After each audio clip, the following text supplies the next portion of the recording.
Hello, my name is Botros Rizk. I'm the medical director of Elite IVF.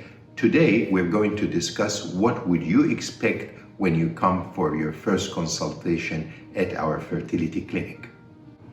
One of the most important things is the first consultation for fertility evaluation. Ideally, the couple should arrive together.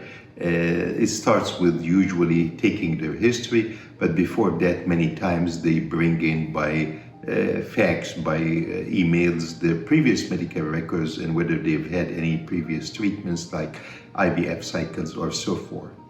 To make it nice and clear, to be able to have a child, you have to have at least three components. Number one is to have eggs in the ovaries. Number two is to have sperms in the semen. And number three is to have the fallopian tubes open.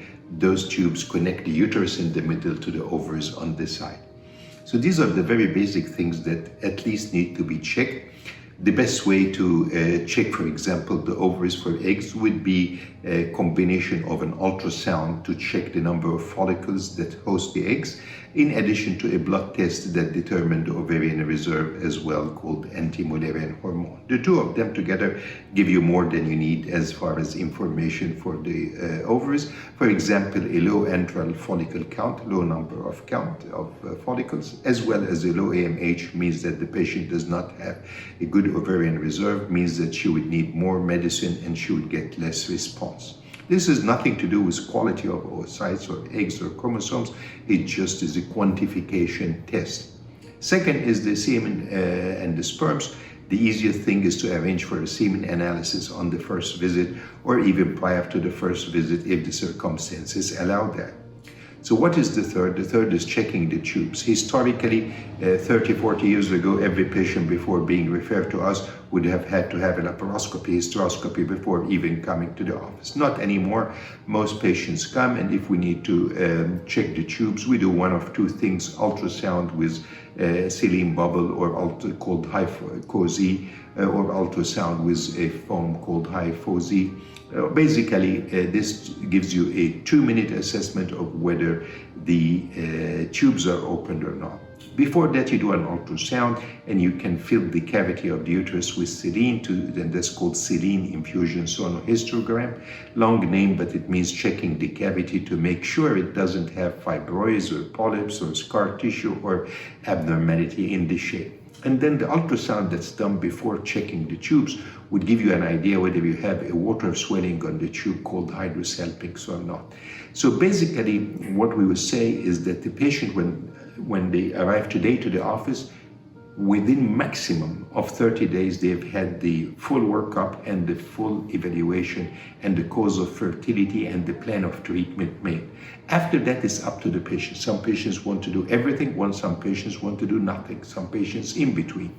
For example, a patient who has no ovarian reserve, no oocytes, zero AMH, zero antral follicle count would be a candidate for oocyte donation, but she might never like the idea of oocyte donation. The choice is hers, the information is ours to give to hers. So this is basically the first evaluation and so on. Exams, what do you do? Exams you check for previous cesarean section scar, for the presence of large uterine fibroids or small fibroids, any previous infection. Again, like I mentioned, swelling on the tubes. Sometimes symptoms or signs of endometriosis come obvious during the history. Like what? Like heavy periods, painful intercourse. All that makes you think that endometriosis is the case, so you evaluate for that. Again, you start by ultrasound to look on ovarian cysts that have endometriosis, called ovarian endometriomas. Once this is done, then you figure out what's the problem. For example, a patient that have bilateral swelling of the tubes has a tubal factor subfertility, and this would be candidate for in vitro fertilization.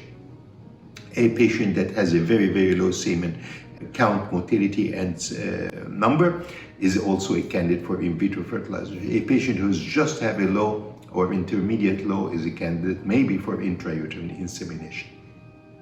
In addition, we check the blood count called CBC, a prolactin level, because if it is high, it will stop ovulation. thyroid test because thyroid could cause miscarriages and cause ovarian dysfunction, and finally the MH. So those are the 4 things that we do usually at the beginning, or again prior to, and many of the fertility patients come in having had those done many times.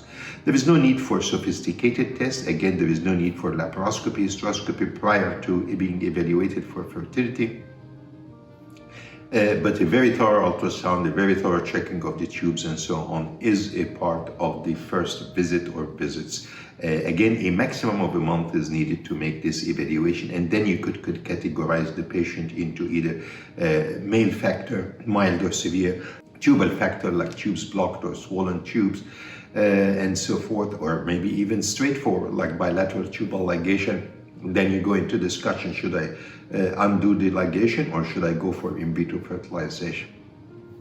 Again, common gynecological disease like fibroids and endometriosis make their contribution, particularly if the fibroids are on the inside of the uterus, or particularly if they are in the corner and block the tubes, so fibroids do have an effect.